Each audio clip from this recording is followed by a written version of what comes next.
Okay, so following on from our chat last time, 2 weeks ago, when we talked about Rule 12 and the service, I thought a natural progression from that would be to look at positions.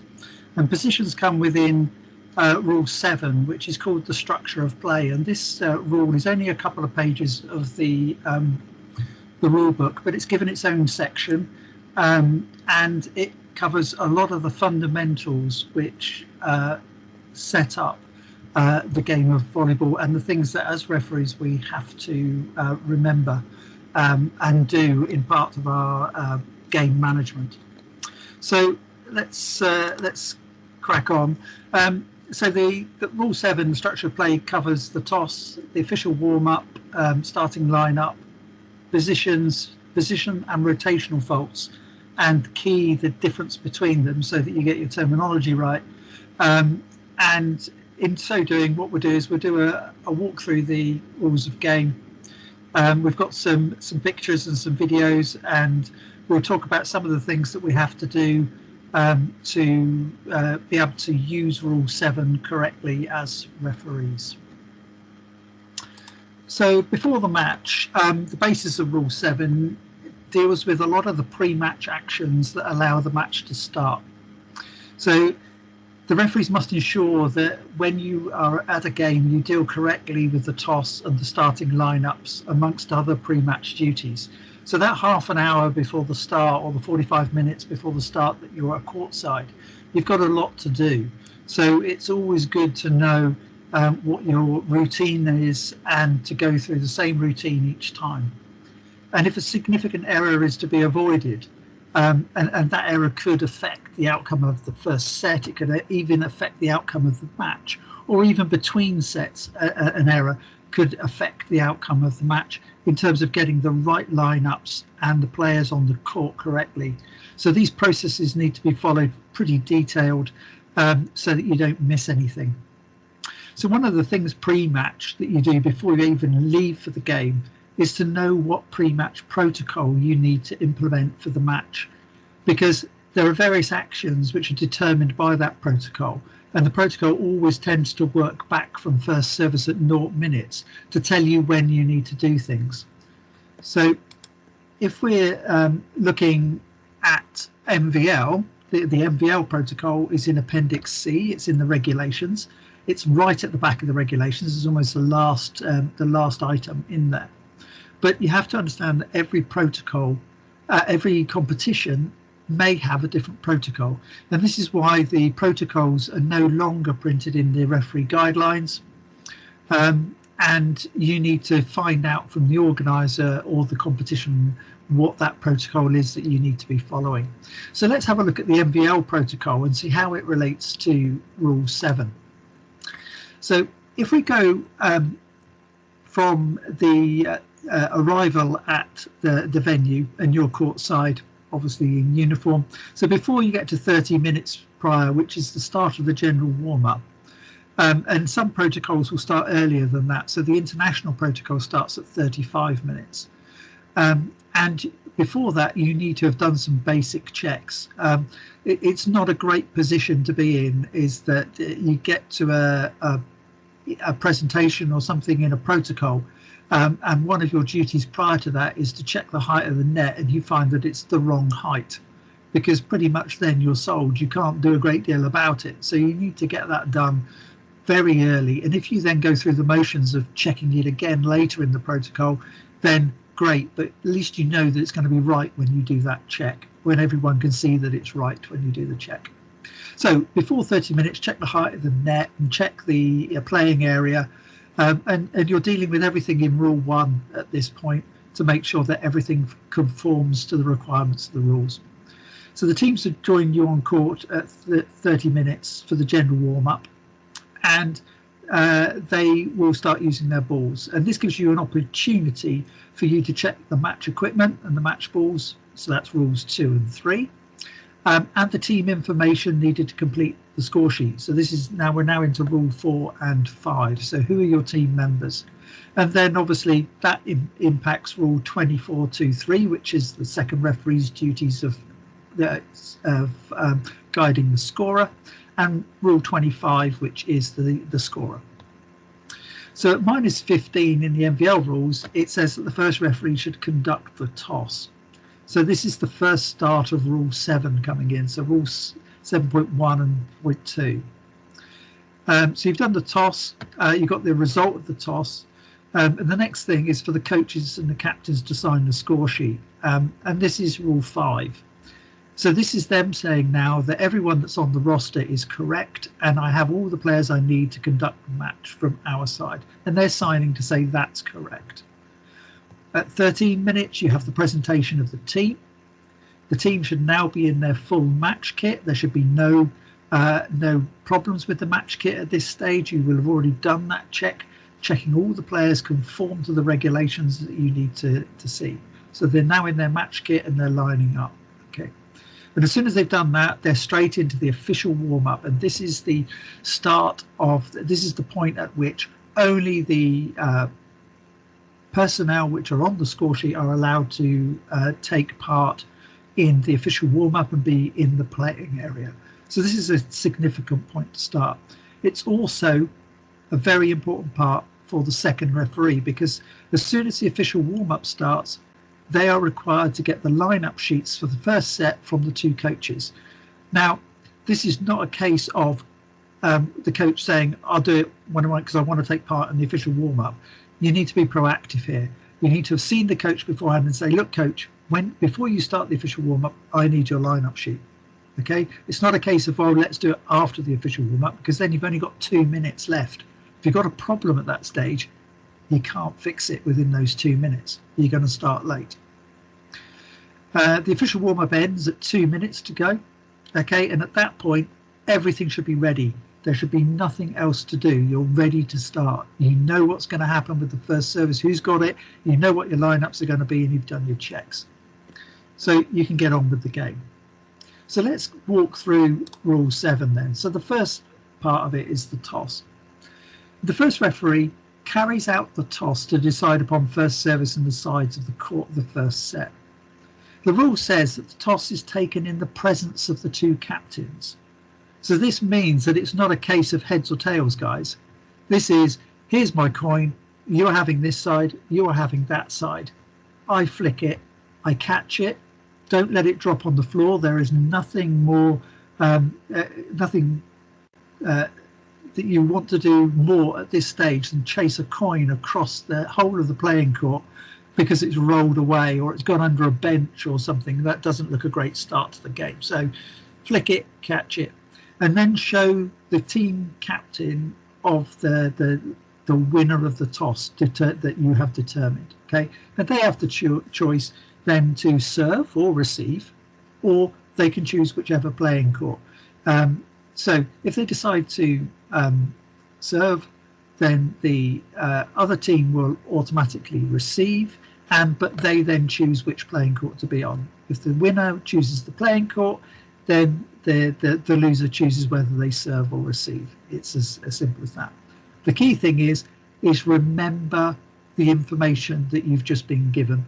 So who wins the toss and what did they decide to do? Okay, because you now need to relay that information to the scorer to make sure that the score sheet is correct. And it's easy sometimes to forget because you're facing the court, and once you turn round you might forget which side or give the scorer the wrong information. So always have a routine. My routine is that once I've caught the coin and I know which side, what the captains have decided to do, the captain that says they're serving, I put the coin in that pocket so that I know absolutely what is which court is going to be serving. And then you're into the then you've got the second part of the rule, which is the official warm-up session. Now it says here about whether they've had a playing court previously to warm up on 6 minutes official and 10 minutes over the net. Most competitions now have 10 minutes regardless of whether there is a playing court. So I expect that rule may change again in the future. Now it also mentions that the captains can decide whether they wish to warm up together or whether one of them wishes to have the whole of the playing court at their disposal. This is their choice. It only takes one of the two captains to ask for this for you to have to implement it. Now, the team that wins the toss or has first service is the team that uses the court first. And in using the court, what it means is they have the whole court and the playing area, court and free zone. The rule used to say that the other team could warm up in the free zone. It doesn't say that anymore. So the team that is not using the court must stand outside of the playing area, and they must do so without balls. Okay, so there is no chance there could be any conflict going on the court as the teams are using it. Luckily for us, most teams in the UK at least choose to warm up at the net together. And remember with the warm up that the game is about sharing. So one team has one court and the other team has the other court, and they shouldn't therefore use the other opponent's part of the court to warm up in. Then you need to control that. Okay, so just some notes on the official warm-up session. Okay, so it either precedes or follows the presentation of the teams, depending on the protocol. The teams are in their correct uniforms throughout this, so you need to make sure that that is the case, that you don't get a player who tries to warm up in tracksuit, for example. You must check all the personnel who are not recorded on the score sheet and ask them to leave the playing area. Okay, so if you've got a team manager or a physio or something around, then it's at that point that you ask them to step away. And once the official warm-up starts, you need those lineup sheets, because this is the chance, the opportunity to you to finalise your checks of the team roster, the score sheet, the lineup sheet for the first set, and pay particular attention to the player numbers so that there are no discrepancies and no mistakes. Rule 7.3, which talks about the team starting lineup, notes that there must always be 6 players per team in play.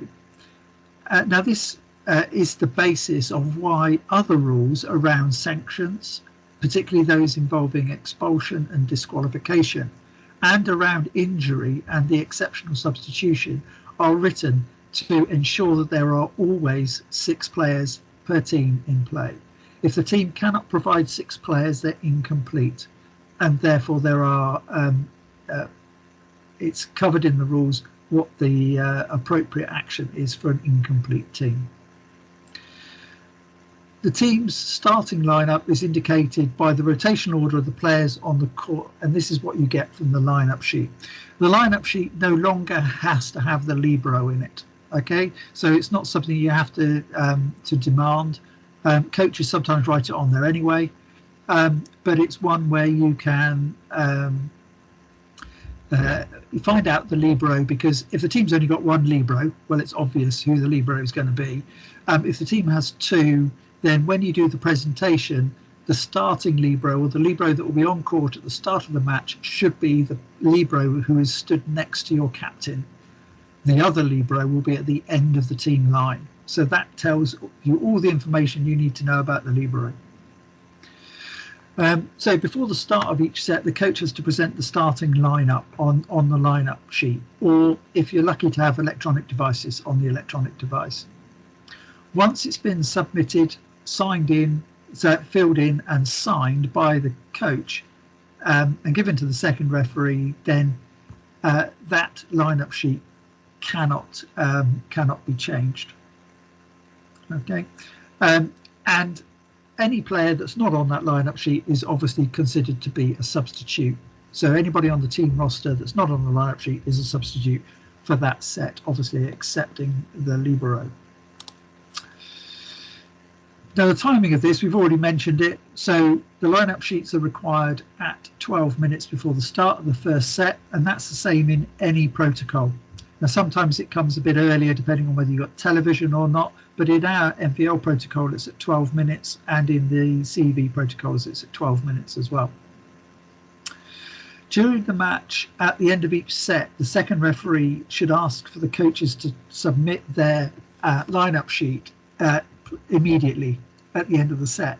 Now, if you watch international volleyball a lot, you'll notice that the assistant coach takes on this responsibility, and their lineup sheets are either electronically already sorted out before submission, or they're already written out if they have to be written out.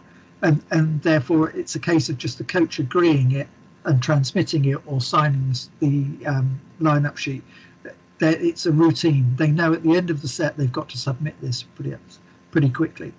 If one of the teams delays the whole of the interval between sets by not providing the lineup sheet, and therefore the set starts late, then the first referee should sanction them with delay.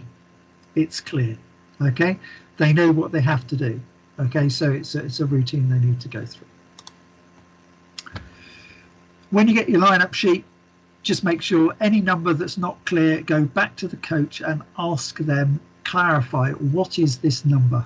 Okay, if it's still unclear or the lineup sheet is messy, get them to write another one out. Okay, it has to be clear. There cannot be any discrepancy because of a miscommunication. 1 and 7 is a common one, or where a coach has overwritten because they've put the wrong player in the wrong position on the lineup sheet. Try and avoid coaches that say just use the last lineup sheet. If you get that, you need to find that lineup sheet, you need to present it to the coach, and you need to get them to initial it again to say that is absolutely what they require. But it's always best to get them to copy it out again. So discrepancies on the court and the lineup sheet. So this is the next part of Rule 7.3. So once the lineup sheet has been delivered, no change can be authorised without a regular substitution. So discrepancies between the players' positions on court and the lineup sheet are dealt with clearly in the rules. So if before the start of the set, the players' positions are rectified, so the right players should be on the court as per the lineup sheet. And if there's an error here, there is no sanction. This is not a reason for delay. When before the start of the set, any player on court is found not to be registered on the lineup sheet for that set, that player must be changed to conform with the lineup sheet. Okay, and again, there is no sanction for this action. If the coach wishes for that player to remain on court, then the player actually has to step out of the court. The correct player needs to go on the court and come to the substitution zone, where the player that he does want on court or she wants on court comes to the substitution zone, and at that point the second referee would use the substitution signal to make sure that everyone is clear that a player is being substituted in before the start of the set. Okay, so here's a quick graphic that I put together. So we can see on the left hand side the lineup sheet says in position 2 it should be player number 2, but on the court we've got player number 8. So either we replace player number 8 with number 2 and everything is correct, or we run a substitution where 8 enters the court with 2 leaving. Okay, those are our options. And obviously clearly that gets input onto the score sheet at 0-0 substitution. And sometimes when this happens, be careful, because quite often the coaches forget that they made this mistake at the start of the set and try and introduce the player later in the set. So you could have an illegal substitution, because obviously the player that has been removed from the or taken from the court at the start can only go back into that position for the player that came on. So just be careful that it could cause you problems later, and just know who that player is. So lineup discrepancies have serious consequences. Okay, if there's a discrepancy between the player's position and the lineup sheet and it's discovered later in the set, then the team at fault must revert to the correct positions. All of the opponent's points remain valid, in addition to the fact that they receive a point for the fact that the team has the wrong players in positions. But all points scored by the team at fault from the exact moment of the fault up to the discovery of the fault are cancelled. And this has had some serious consequences. A few years back, maybe probably now into the early 2000s, there was a European Championship match where the match score was 9-9 before the wrong player was identified on the court, and therefore the match that set then went to 9-0 or 10-0, and obviously from that position it's unlikely that the team will recover, so it can have serious consequences. If you have a player that's on the court who's then found not to be registered on the team roster, so is not on the score sheet at all, then they need to be removed from the court. They need to leave the playing area, but also the consequence is that the team loses the set 25-0 of any set that player took part in. This is one of the reasons why it is really, really important to check your players against the rosters. Okay, and we're going to look at that now. So how do we avoid this? We've got lots of time to avoid this. This is part of our 30 minutes before the start. This is the routine. You're going to get a team roster. In the MVL, it's a team sheet. But if it's in any other match, you might get it from an e-score sheet, or you might get presented with the team, the players which are allowed to play in the match.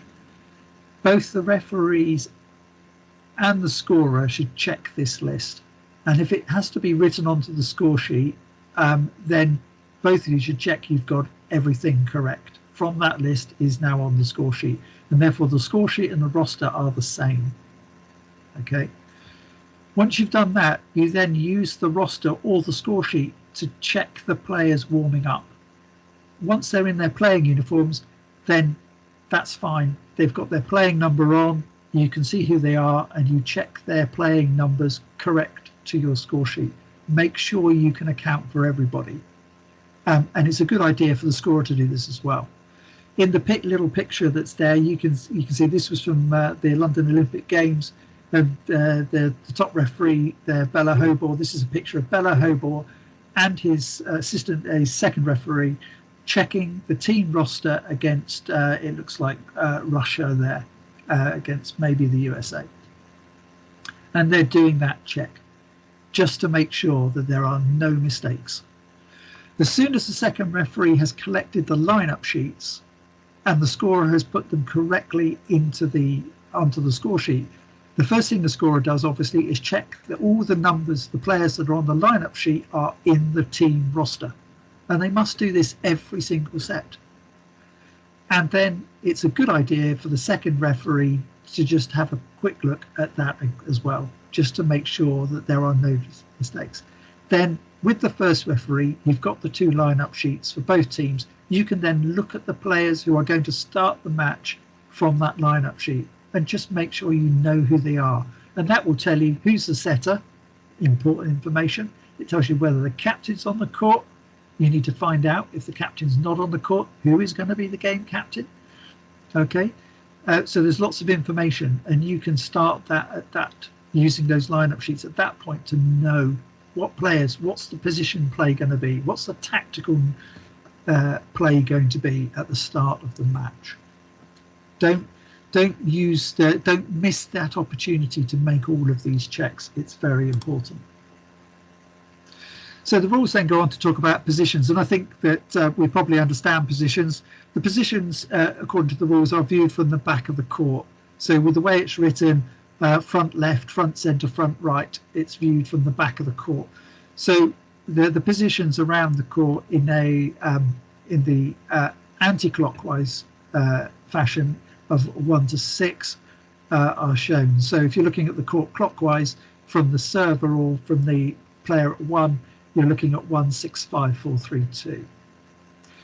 And one thing that I find is quite useful in this respect is when I'm checking the lineups to make sure that I've got the right players on the court and they are in the correct positions to start the match, I always turn my lineup sheet upside down, because then the players on the lineup sheet should match the players' positions on the court. Okay, so I know that when my lineup sheet's upside down, the player at 5 will be the player that's furthest away from me. It's just a help. It's just the way I do it. You will have your own processes, but that's the way I look at it. So the relative positions. Now this is where we start getting into issues with as referees, because I'm sure that a lot of you will start saying, well, hang on, there might be an elephant in the room coming up soon, and we'll talk about that elephant when we get there. But the players' positions on the court are determined by their feet last contacting the floor. So a player who has jumped in the air is determined to have been on the court where their feet were before they jumped. So each back row player obviously must be positioned further back from the centre line than their corresponding front row player in their position. Each front row player must have at least part of their foot closer to the centre line than the feet of the corresponding back row player. And then each left and right side player must have at least part of their foot closer to the right or left sideline than the feet of the centre player in that row. This is important that we get this right, because players can overlap, and the rule is really clear. Now at the point of the service hit, and this is the point we made last week when we talked about Rule 12 service, is that the players' positions must be correct at the point of the service hit. Not the ball, the service release, but the service hit.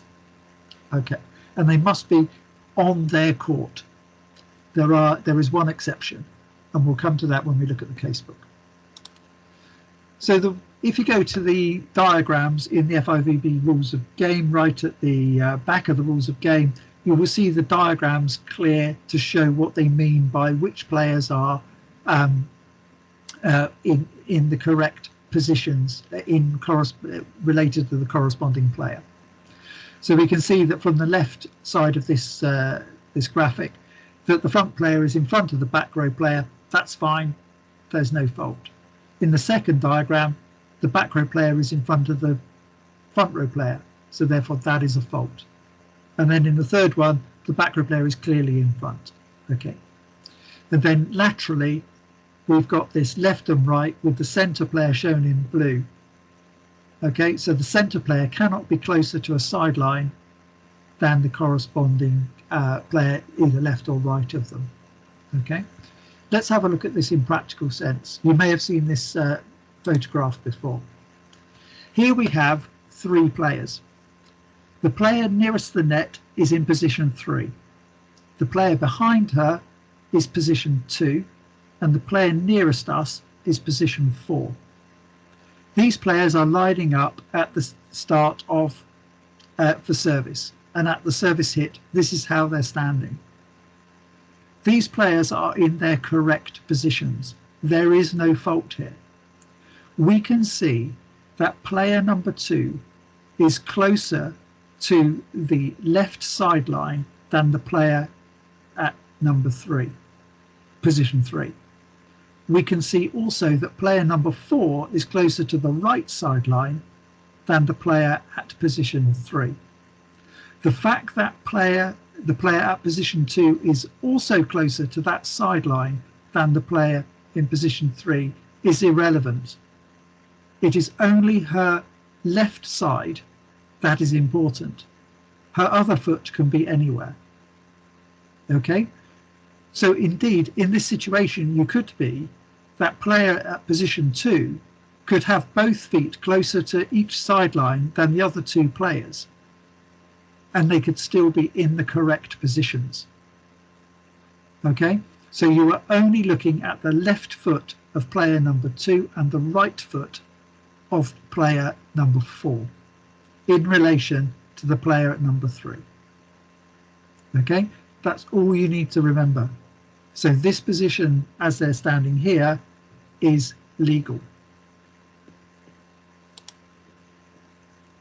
So a positional fault occurs when the player is not in their correct position at the moment the ball is hit by the server. And then it mentions the fact that if a player is on court through a legal substitution and play restarts, this is counted as a positional fault with the consequences of a legal substitution. This is just to say that that a player that's on court that shouldn't be on court is actually out of position, and that is the fault that occurs.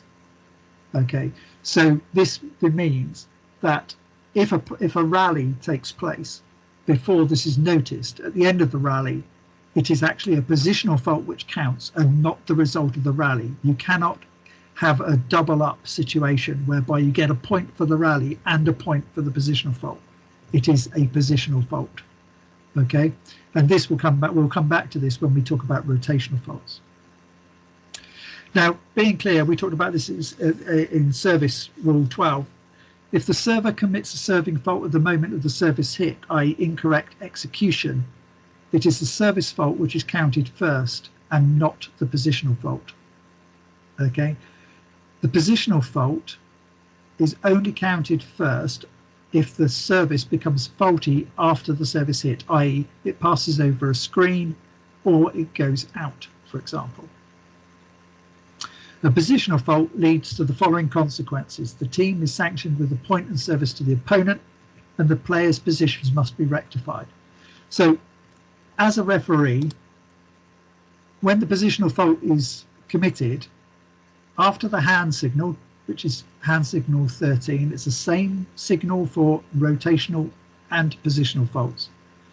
You would then indicate the involved player. You only need to use one hand. Just point to the player that is out of position and point to the player that they should be in the correct position with, or the two positions that are at fault.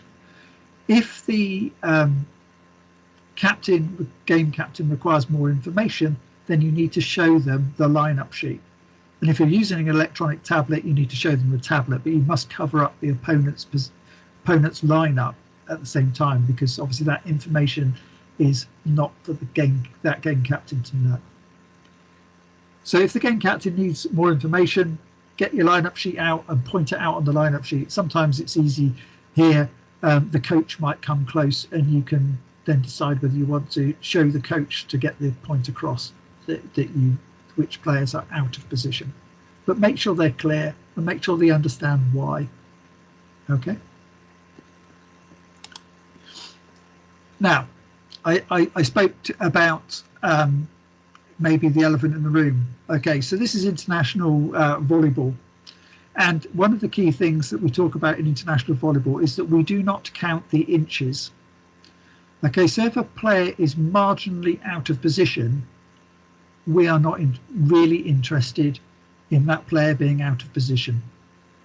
Now, the key times that this occurs is when the player that is either coming round to 1, so perhaps the opposite, is at 5 or 6 and they are in motion. So this picture shows a ball about to be served and the player right at the back of the court is already in motion. They started out at position 5 and they're already at the wrong side of position 6. Okay, so we'll just assume the libero is at position 1, otherwise they are out of position. So we'll have to assume the libero is at position 1 and that player is trying to get the other side of the libero.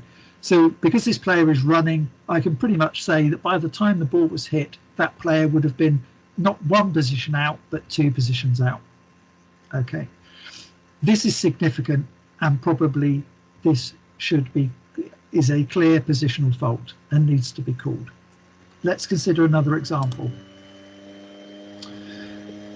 So Ludo sent me this one, knowing that I was going to talk about this, so thank you, Ludo.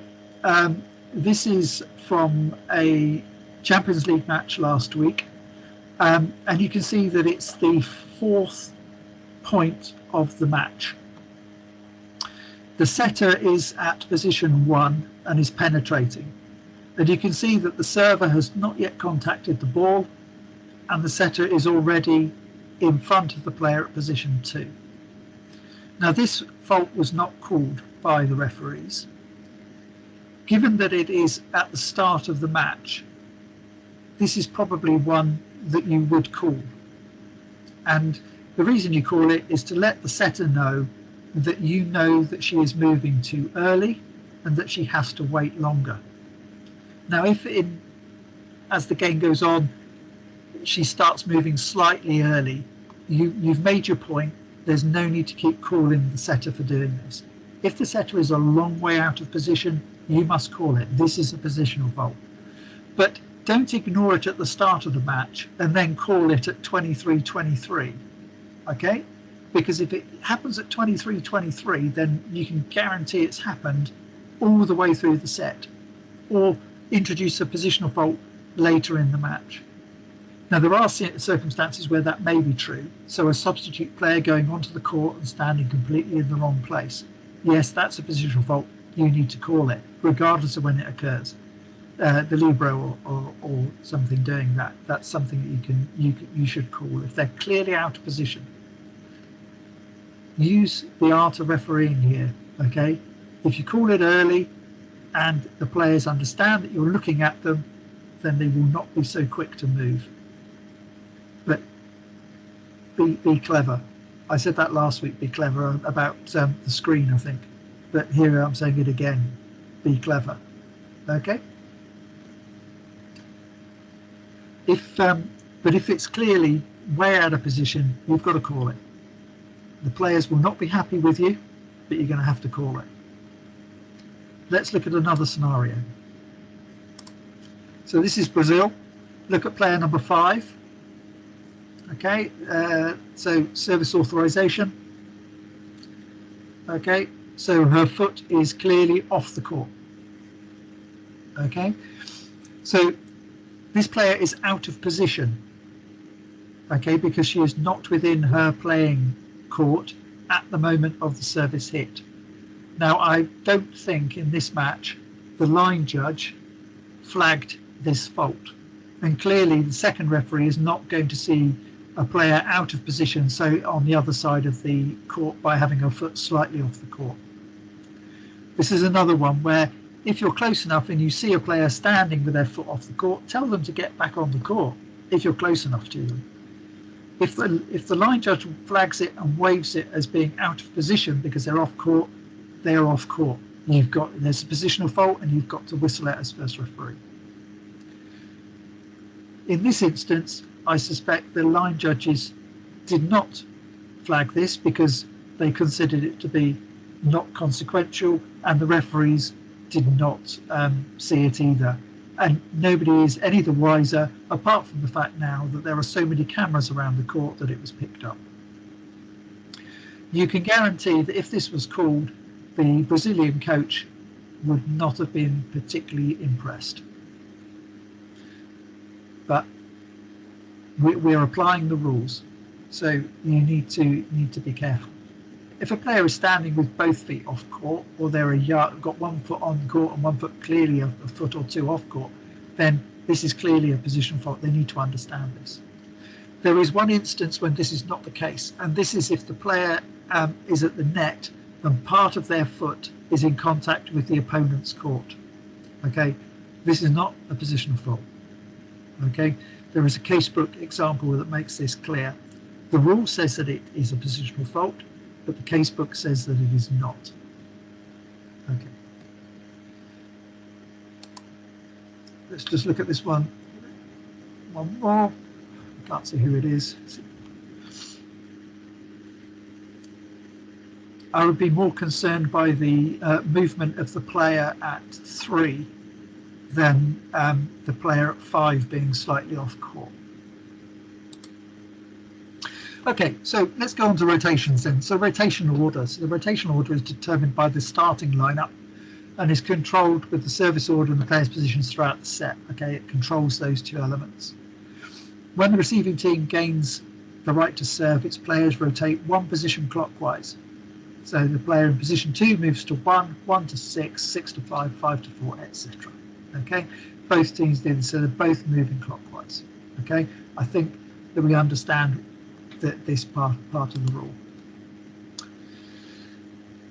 There comes a time when remembering the rotation order is a bit of a challenge, and for new referees it certainly is a significant challenge. You've got 12 players to remember what positions they're in, who they're in,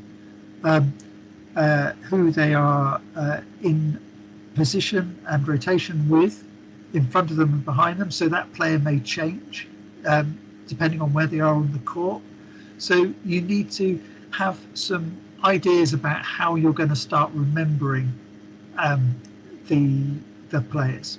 So you have some information already which you know that can help you do this to track the players. One is you can understand tactics. You have some experience. You have some knowledge about the teams. If you referee them regularly, you probably know who the setters are and who the middles are and who the opposite and the outside, etc. So you know some knowledge about the team members.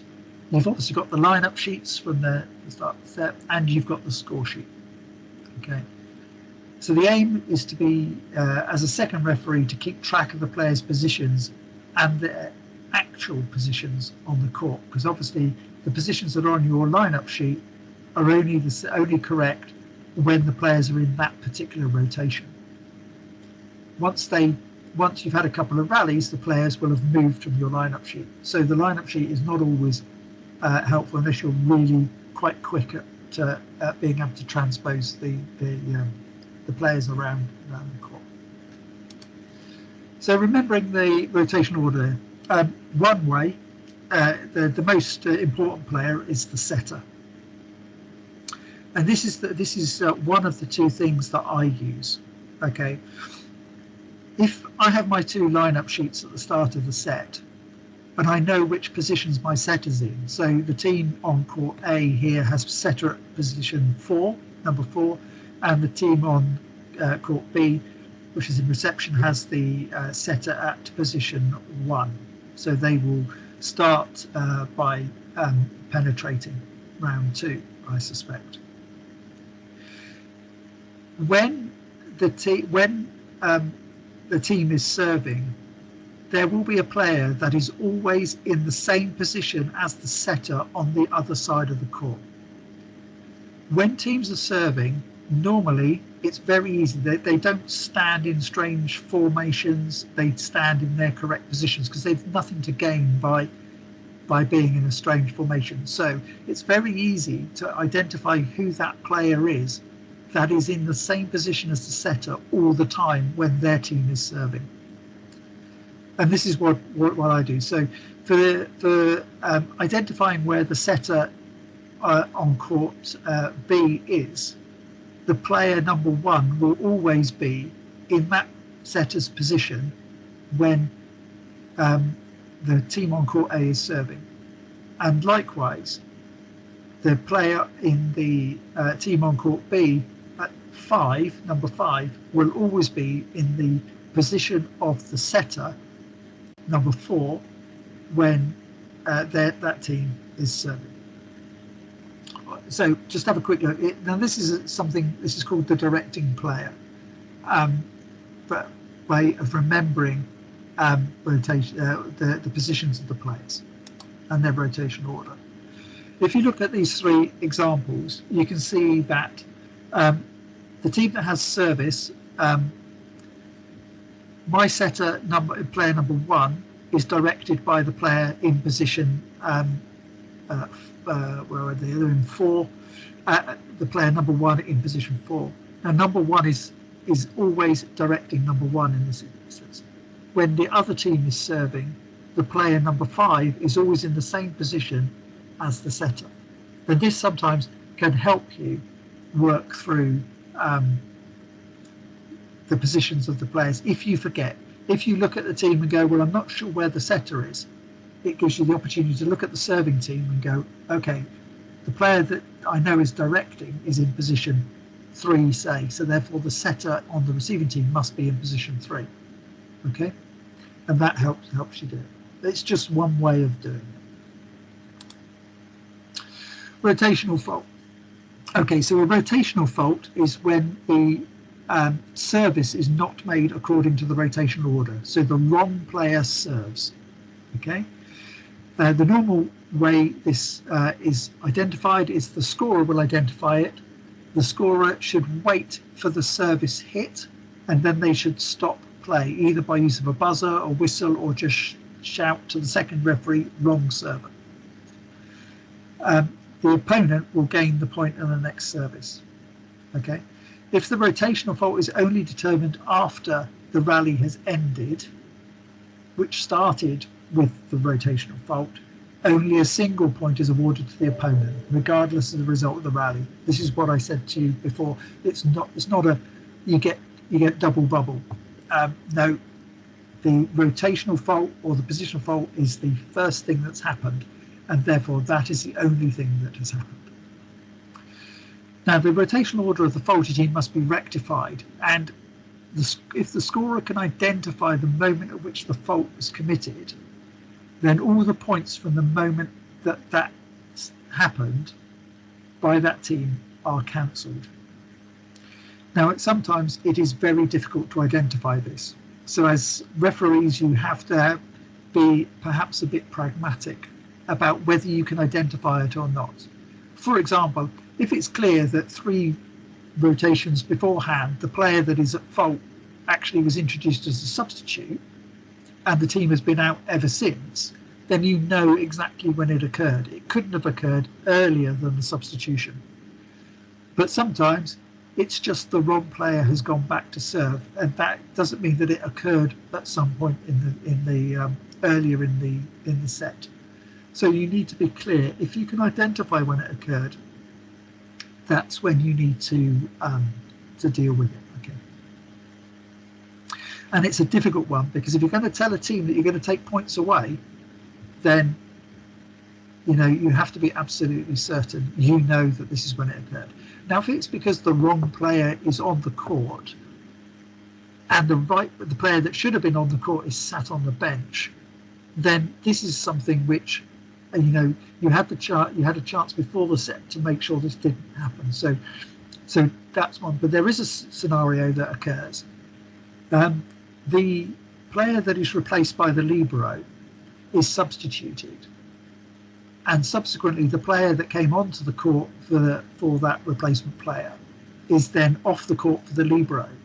And when it comes round to the libero moving to position 4 and having to leave the court, the wrong player then runs onto the court to join the play. This can be one of these situations. Okay, so then you would know exactly when it occurred from the score sheet. But as I say, rotational fault doesn't happen very often, thankfully. It normally is when a team forgets who is at position 2 when they were receiving, goes back to serve. And it's always one of those ones where if you have a quick look at the player at position 2 on the receiving side, then you know who's going to serve next. So as a first referee, you can see who that is. Okay. I said that I also had another way of identifying the players' positions on the court. One of the things you have to know is who's front court and who's back court. And the libero helps us here, because if the libero is on the court, then you've only got 2 players in the back row to remember.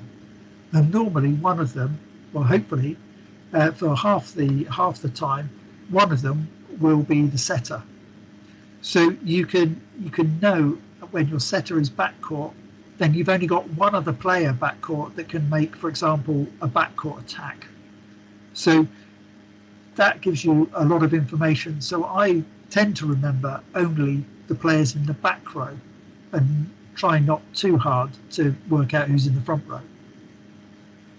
Just one of the things that I try and do.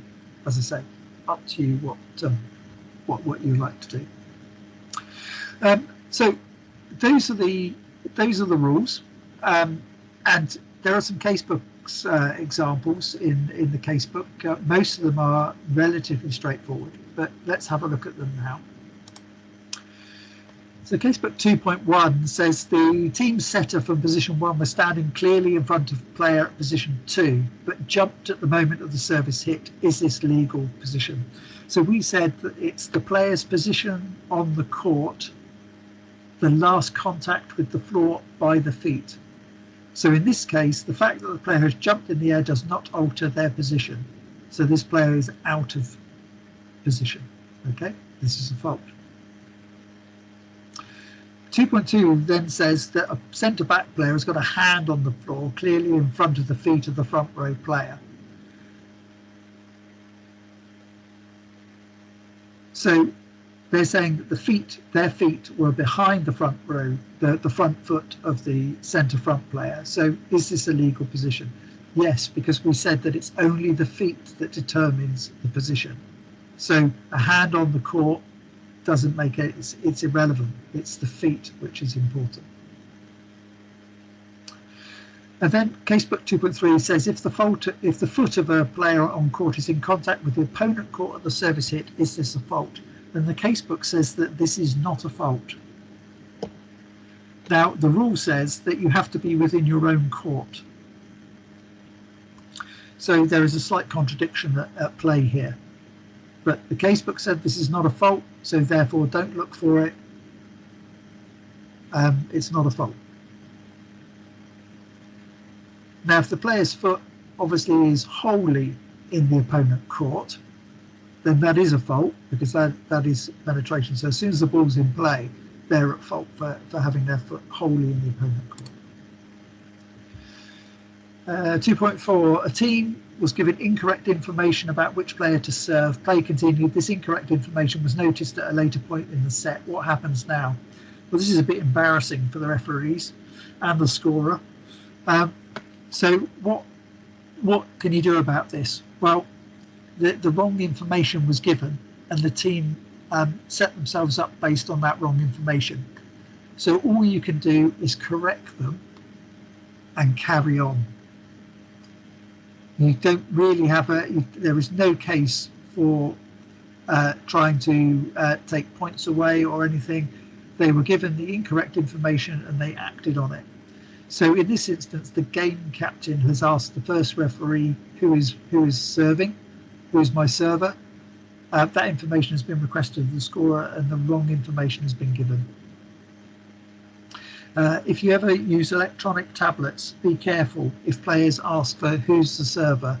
A quick glance at the tablet may not have updated. So always let the scorer tell the player who is to serve. Okay.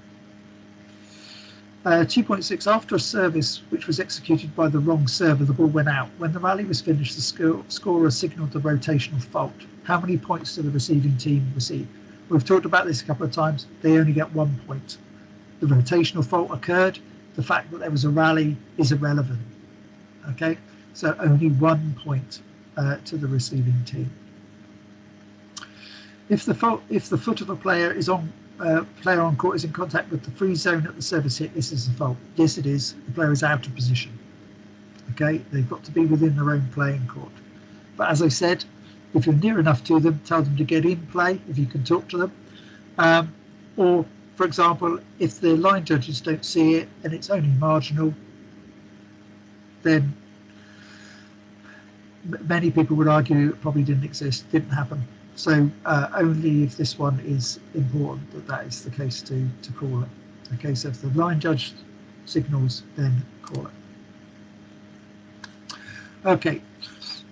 After a rally, a coach asked the second referee if his server was correct. The second referee checked the rotational order with the scorer and replied that the correct player was ready to serve. The first referee continued the match. Is this the correct process? Well, we all know that only the game captain may talk to the first referee, so this process is not correct. However, some game captains will address the question directly to the second referee or the scorer, because that's where the information is going to come from. So just be careful in this one, that you don't allow the coach to check this. Make sure the game captain is asking the question. And I don't know whether you can see my video, but sometimes players have this signal, and it's a bit like this, and all they're asking is, who's the server? It's not an official signal, but the players use it and most people understand what it means. Okay. In this instance, the first referee should call the captain over, game captain over, and say, can you just remind your coach, if you want to know who the correct server is, then it's got to come through you to me. Okay, so just do that. 7.11 is an interesting one, and we've got a video for this one. Has the first referee the right to whistle positional fault of the receiving team? So let's have a look at that. It's quite a long clip, but let's look at the information. Thankfully, somebody's put the rotational order on the video. So this is player number 16 serving. Okay, so they lose the service. So 16 has now been replaced by the libero, 18. Libero's at position 1. The setter is number 1. Okay, so there is a timeout, technical timeout. So the setter was number 1. He should be backcourt position 5. He's at the front row. Okay, so in this case, Mr. Adler here has said he knows full well that this player should not be in the front row. Clearly they cannot block because they should be in the back row. They should be behind number 8. So he's seen this situation and has indicated that this is a fault because you were out of position. Now he's going to struggle to call in for an illegal backcourt block without identifying that he's out of position. So in this instance, Laszlo has decided that he is going to indicate that this is a fault because the player should be at position 5 and they're at position 4. And you can see right at the end of this clip that the second referee is just starting to signal positional fault. Maybe this is because the second referee was not sure because the players went back to the wrong positions quite clearly and were happy to stand and play. There was no discussion that they were in the wrong positions. The second referee has become confused as to whether the information he's got in front of him on his tablet is correct or not, because he hasn't done that check of where is my setter. And in this case, you can use the directing player principle. I don't know whether the setter should be front court. Let's have a look at the serving team. Oh, the player that's directing is at position 5, so my setter cannot be at position 4. Let's have a look at the clip again.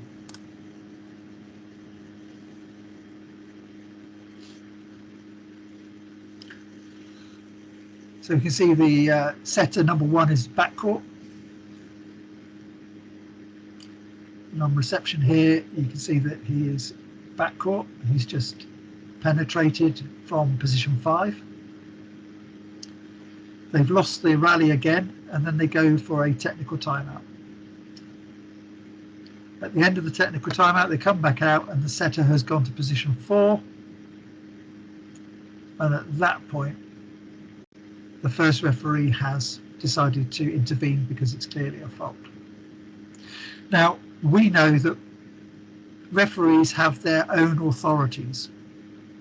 It is sometimes difficult for the first referee to indicate a fault which is outside their authority to indicate, which this one is.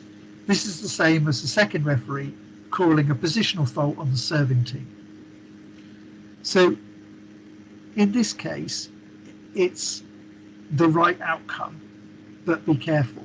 Now, these two referees can talk to each other. So it would be in this case for the first referee to tell the second referee, player number 1 is out of position. They should be at position 5 and they're at position 4.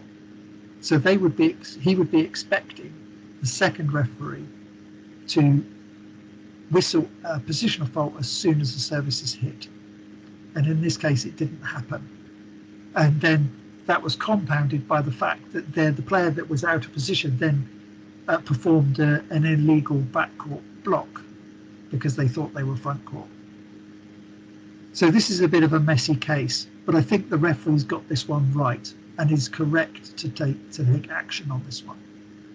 Because otherwise, if they allow play to go on and the team in blue won the point, then if they rotated again, the setter would now be at 3, should be at 4. Or if the setter stood at 4 again, then the team in white would then clearly complain. And players on the serving team here would probably know the setter's out of position. So they're waiting for the whistle to say that player's out of position. So if they lose the rally, they're going to start complaining. And once the first referee gets lots of information like this, sometimes it's quite difficult to work out what has gone on. So in this case, the referee's probably correct, be careful. And this is one of the reasons why, as first or second referees, after these breaks in play, you should check that the right players are in the right positions that you're expecting to see them. So go to the scorer, ask them, who's the next server on both teams, please? So they will tell you, well, okay, so that on the serving team, the player at position 1 is this number, and on the receiving team, the player at position 2 is this number. And that way, you've got that information. Now, in this case, it probably wouldn't help because 17, 15, 5 and the libero were correct. It was 1 and 8 that were wrong. But it at least gives you help. If you know, for example, that the libero cannot be replacing the opposite. Yeah, because if the setter's at 1, position 4, the libero's at position 1. So the libero would have replaced the opposite if that was correct. And in that case, that makes no sense. So your knowledge and experience would also tell you that something is wrong here. Okay. Now, sometimes when teams that have lined up wrong see indecision from the referees, they suddenly realise, there's a problem here, something's wrong. And a clever coach would immediately call a timeout and correct it. Or they would stop they would say to the game captain, immediately ask the first referee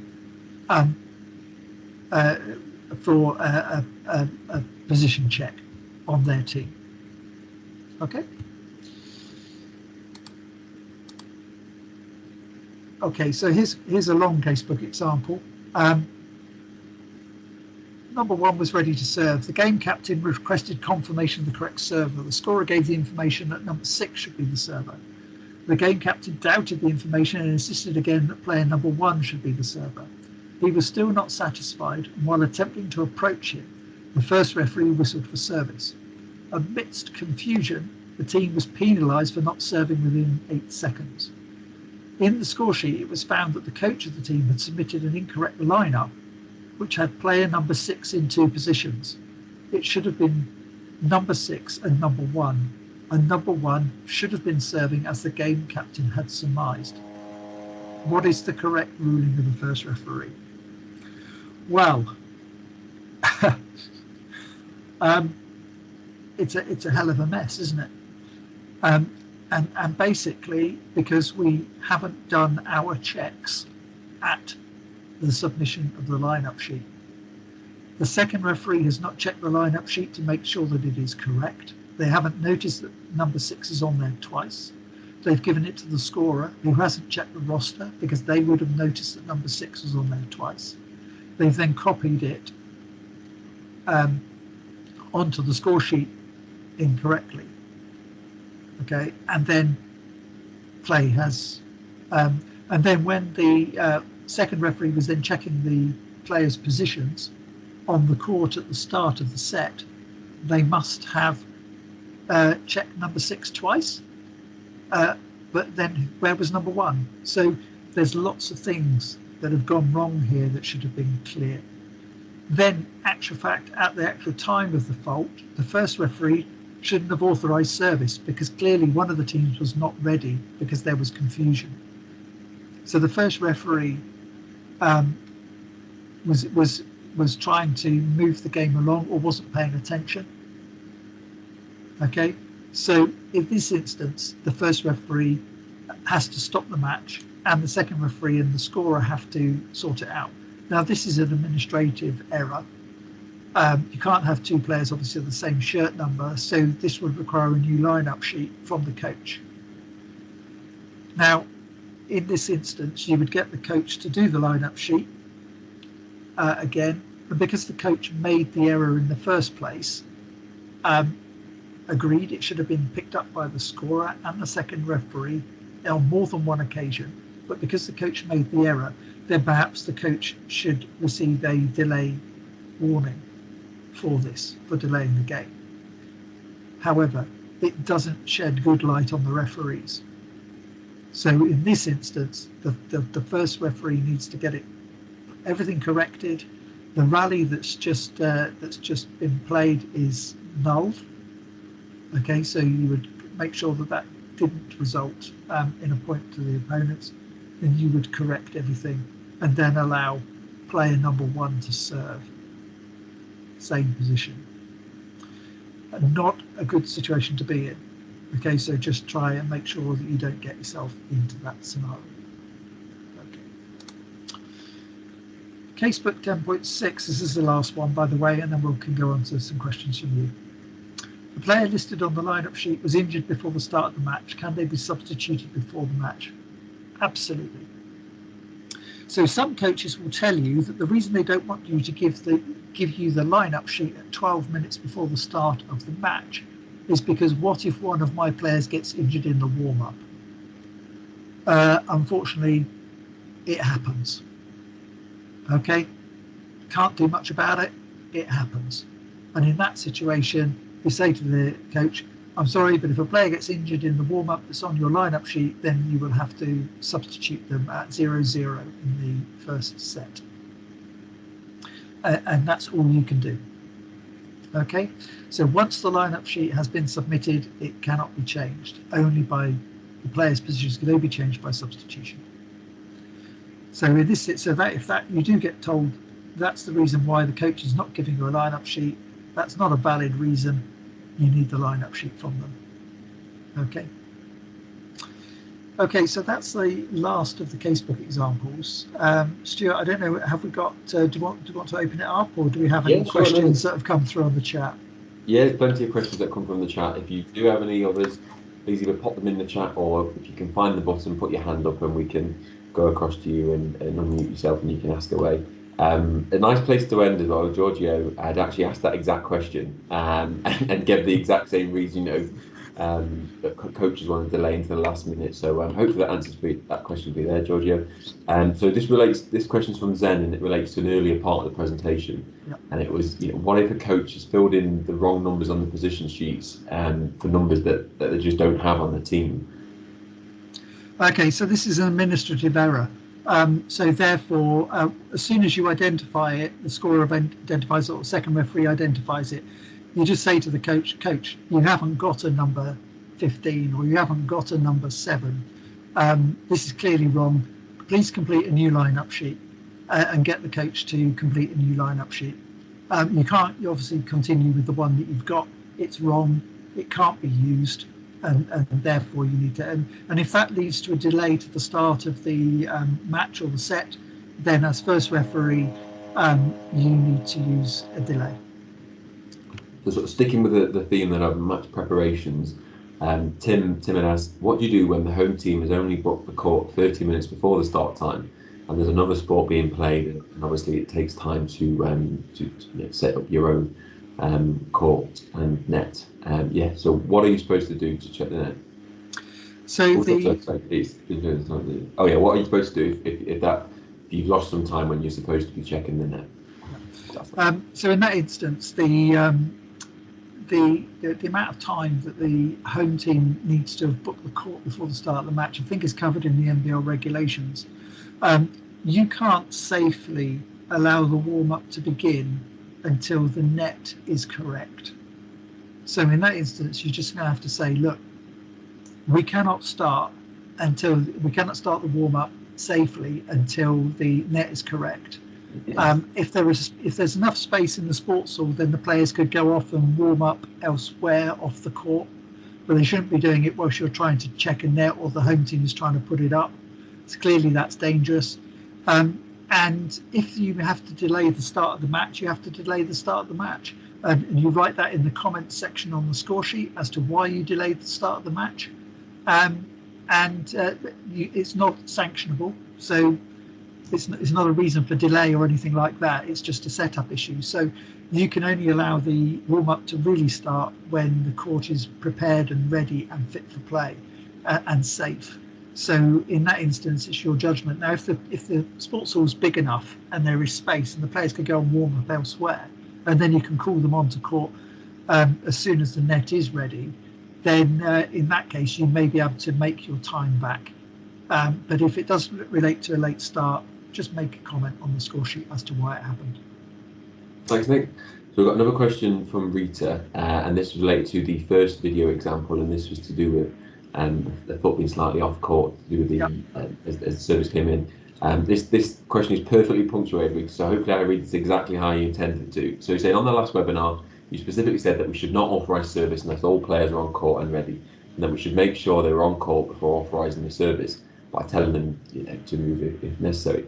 So, as in the video example, when neither referee is spotted that the player was off court, does it then come down to the point at which the player stepped off court that determines whether there is a positional fault or not? I.e., if they were off court at the moment service was authorised, should we ignore it because we shouldn't have authorised the service? And then if the line judge had flagged for a positional fault, should we be telling the line judges not to signal a fault unless the player had stepped off court after the whistle of service? Hopefully you followed that through, Nick. If not, yeah, good. Very, very good points, Rita. I think what happens is that if the player, when you authorise service, all the players are within the playing court, okay.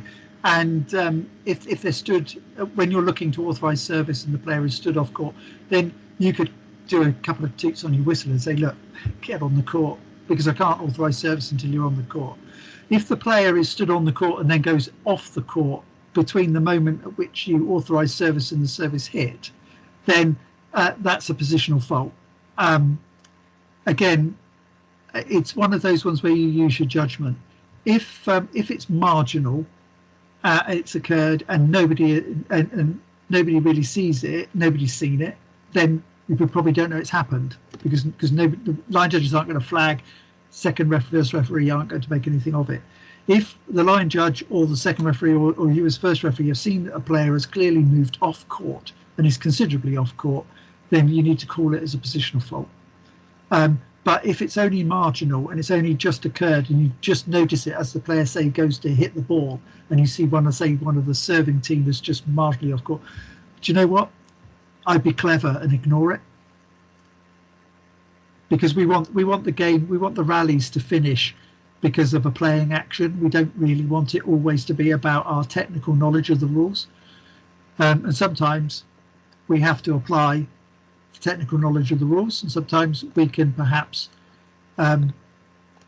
be a little bit blind to something that's happened. But if you've got a line judge who stood there waving their flag furiously, pointing at a player, there's not a lot you can do about it. You're going to have to call it as a positional fault. Call the line judge over. Why are you waving your flag? Oh, that player was off the court when the ball was hit. Okay, this is to be a positional fault. And I can guarantee that player won't be off court ever again. So returning then to the topic of lineup sheet, there's a nice comment from Herman. He's saying most coaches, if not all, know when they should provide their lineup sheet before the first set. So it's funny to hear from them, to hear some of them say, come on, ref, this is not the Olympics. And then one final question from Tim, and I think he's referring to one of the later casebooks there. It might be a few slides back, and hopefully this will refresh your memory and you'll know which one he's referring to. It's 9.9. He's saying, would you allow the teams off the court while the second ref and scorer sort it out? No, teams to remain on court. Yeah. There's no reason for them to leave the court, because this is not creating a timeout situation. This is, the players should remain on court in their positions so that the check can be clearly made and the referees can actually work out what the solution to the problem is and make sure that it's implemented. If you allow the players to leave the court, you haven't really got a clue who was on court at the time or whatever. Players stay where they are, stay in their positions, sort it out, and then get on with the game. Excellent. Good point. Good point. Brings a close to the questions there. I see Herman is typing away. He might have one final question, but this might just be a good opportunity, Nick, just to mention the next session, if that's okay. Yes, absolutely. Yeah, so with Christmas coming up, we've got, normally we would, our natural cycle, I suppose, only this is the second one, but the next one will be on the 23rd, I think. So what we're going to do is we're going to delay it to the first week in January, okay? Between then and now, I'm going to publish a forward program about what we're going to talk about each week, so that we can see what's coming up. And also, if you've got any suggestions, any specific elements of the rules that you want to discuss, then we can do so. Now, I know that some of the rules, for example, if you take Rule 11 about interfering with play and players around the net, there are so many elements of that rule to consider that we might only be discussing maybe 2 lines of the rule book in a whole session. Say, for example, penetration under the net, for example. There are so many different scenarios that we could discuss the thing all night. So let's I'll publish some future plans. I'd love to have your input into things you want to talk about. We also want to look at whether we can do something for sitting volleyball, and also whether we can nearer the time do something for beach. We've already had a request from somebody on beach to talk about the rules regarding handling. So Greg Thompson has agreed that this is a subject that we should cover. So we'll be covering some beach sessions as well. Excellent. Thanks, Nick. And as I mentioned earlier as well, these sessions will all be available on YouTube as well. So if you missed the one from 2 weeks ago, or if you wanted to catch up on this one, the recording will be uploaded to our YouTube channel. Yeah. So I think finally it says thank you all very much for joining us. It's been I hope you've gained something from it, and if you still have questions afterwards, just fire them through.